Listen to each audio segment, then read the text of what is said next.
नमस्कार दोस्तों, आप देख रहे हैं जीवंत एकेडमी यूट्यूब चैनल। हम अपने चैनल पर गणित के सभी प्रश्नों का सरल हल बताते हैं। इस समय RS अग्रवाल की किताब की सलूशन क्लास हम चला रहे हैं। वर्क टाइम टॉपिक चल रहा है। यदि आपका कोई प्रश्न हो तो आप कमेंट के माध्यम से भेज सकते हैं, जिसका हल हम वीडियो के माध्यम से आपको जल्द देंगे। आज हम एक विशेष प्रकार के प्रश्न पर चर्चा करने जा रहे हैं। जब A और B, B और C और A जोड़े में कार्य करते हैं तो कार्य के दिनों की संख्या हम वैल्यू मेथड से बहुत आसानी से कैलकुलेट कर सकते हैं। तो विशेष प्रकार का प्रश्न है, पूरा वीडियो वॉच करिएगा, अंत तक देखिएगा दोस्तों। आइए आज की क्लास स्टार्ट करते हैं। A, B तथा C किसी कार्य को क्रमशः 10 दिन में, 15 दिन में और 20 दिन में समाप्त कर सकते हैं। A और C ने पहले 2 दिन कार्य किया, इसके पश्चात A के स्थान पर B को लगा दिया जाता है, तो कुल मिलाकर कार्य कितने दिन में समाप्त होगा। तो इस प्रश्न का सलूशन हम बहुत ही आसानी से वैल्यू विधि से कर सकते हैं। वैल्यू विधि एक उपयुक्त विधि है जिससे कठिन प्रश्नों का सरल सलूशन हम वर्क टाइम टॉपिक में करते हैं। तो आइए इसका सलूशन स्टार्ट करते हैं। 10, 15 और 20 का एलसीएम रखेंगे 60। A, B और C के प्रतिदिन के कार्य को लिखेंगे। 10 छक 60, 6 कार्य A करेगा। 15 चौका 60, 4 कार्य B करेगा। 20 तियां 60, 3 कार्य C करेगा। प्रश्न में आगे बढ़ते हैं। A और C ने पहले 2 दिन कार्य किया है, तो A और C ने हम पता करेंगे 2 दिन में कितना कार्य किया। तो एक दिन में 6 3 9 कार्य करेंगे, तो 2 दिन में 9 का दूना 18 कार्य करेंगे। तो इस प्रकार से A और C ने 18 कार्य 2 दिन में कर लिया। 60 कार्य टोटल है।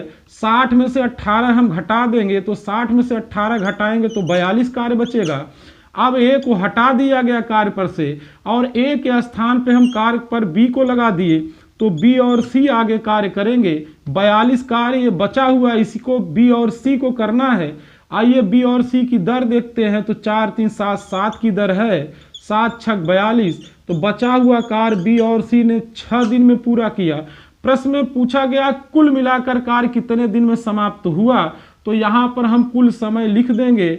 आसानी से सलूशन हमने इसका किया है। तो पहले 2 दिन कार्य हुआ है जिसको A और C ने किया है।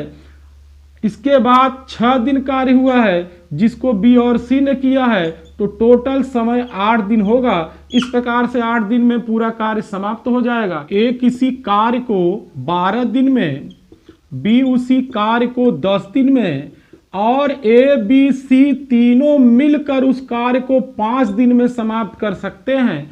प्रश्न में पूछा गया है C अकेले उस कार्य को कितने दिन में समाप्त कर लेगा। तो इस प्रश्न को भी हम वैल्यू विधि से लगाएंगे। आइए सॉल्यूशन स्टार्ट करते हैं, उड़ाते हैं इसको। 12, 10 और 5 का एलसीएम सबसे पहले लेंगे तो 60 होगा। A, B और ABC के कार्य को हम लिखेंगे।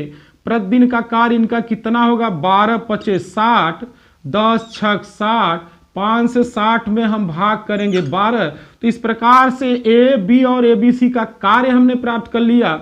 फिर आगे बढ़ते हैं। प्रश्न में पूछा गया है C अकेले कितने दिन में कार्य पूरा करेगा। तो यहां हम देख रहे हैं ABC प्रतिदिन 12 कार्य कर रहे हैं। ABC के 12 कार्य में से अगर A और B का कार्य हम घटा देंगे तो C का कार्य मिल जाएगा। तो 12 में से A और B का कार्य 6 5 11 होगा, घटा दिए तो C की दर हमें मालूम हो गई। C की दर यहाँ 1 हो जाएगी। अब प्रश्न में आगे बढ़ते हैं। पूछा गया है C अकेले पूरा कार्य कितने दिन में समाप्त कर लेगा। तो पूरा कार्य का मतलब 60 कार्य। C की दर हमें मालूम हो गई 1, तो 1 से भाग कर देंगे तो C का कुल समय मालूम हो जाएगा 60 दिन। इस प्रकार से इस प्रश्न को आसानी से लगा सकते हैं। A और B मिलकर किसी कार्य को 8 दिन में समाप्त कर सकते हैं। B और C मिलकर उसी कार्य को 12 दिन में समाप्त कर सकते हैं। A, B और C तीनों मिलकर उस कार्य को 6 दिन में समाप्त कर सकते हैं। तो प्रश्न में पूछा गया है A और C मिलकर पूरा कार्य कितने दिन में समाप्त कर लेंगे। तो इस प्रश्न को भी वैल्यू मेथड से उड़ा देंगे। आइए फास्ट सॉल्यूशन करते हैं। 8, 12 और 6 का एलसीएम लिखेंगे 24। अब हम A plus B, B plus C और A plus B plus C के कार्यों को लिखेंगे। तो 8 त्रिक 24, 3 कार्य A प्लस B का होगा। 12 दूना 24, 2 कार्य B प्लस C का होगा। 6 चौक 24, 4 कार्य ए प्लस बी प्लस सी का होगा। अब हम ए के कार्य को प्राप्त करेंगे तो 4 कार्य ए प्लस बी प्लस सी का है। अब 4 कार्य में से हम बी और सी का कार्य घटा देंगे तो 4 कार्य ए बी सी का है, बी और सी का कार्य 2 है, 2 कार्य घटा देंगे तो ए का कार्य 2 हो जाएगा। अब हमें सी का कार्य लिखना है, ए प्लस बी प्लस सी का 4 कार्य है, उसमें से ए बी का 3 कार्य हम घटा देंगे तो हमें सी का कार्य मिल जाएगा। तो इस प्रकार से यहाँ ए का 2 कार्य हो गया, सी का 1 कार्य हो गया। अब ए प्लस सी का टोटल कार्य हो जाएगा 2 प्लस 1 3 कार्य, अर्थात प्रतिदिन ए प्लस सी 3 कार्य करेंगे। 24 कार्य इनको करना है तो ए प्लस सी को 24 कार्य करने में कितना समय लगेगा, 3 से भाग कर देंगे, 3 अठे 24। तो इस प्रकार से इस प्रश्न को हम फास्ट हल कर सकते हैं।